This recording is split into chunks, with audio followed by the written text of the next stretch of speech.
Guys, thank you so much for coming in here to see me at Body by Design.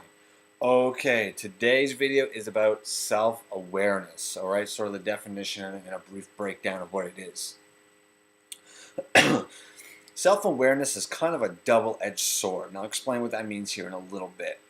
Typically, self-awareness, when it manifests into sort of a depression or taking you out of a peak state, on the downward side, it means you are aware of your faults. You are very aware of the tools you don't possess in your toolbox.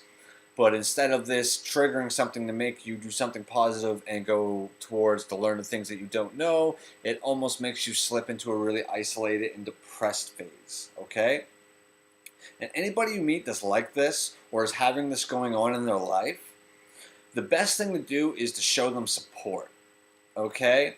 Like I said, this is in the 5 stages of change. So chances are anybody that's going through a life change of any kinds, they're going to probably hit this at some point in time, regardless if it lasts for a short time or a long time.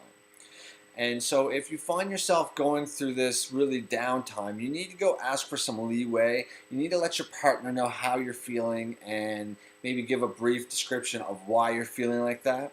Maybe talk to your boss and let him know what's going on as well, so you can have a bit of leeway to be a little bit more grumpy or obtuse. Just for the fact that you have to be able to feel and you have to be able to let it out.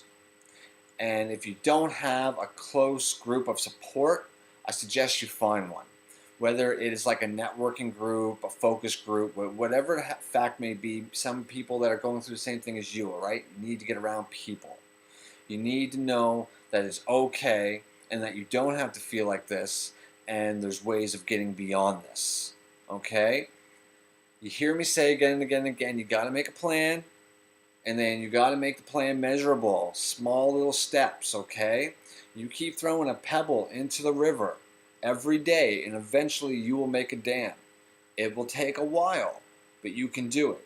And I'm telling you, anybody that's ever accomplished anything will always tell you that they don't really remember winning the gold. It was the journey where they really learned everything. It was the simplicity and the discipline of the journey.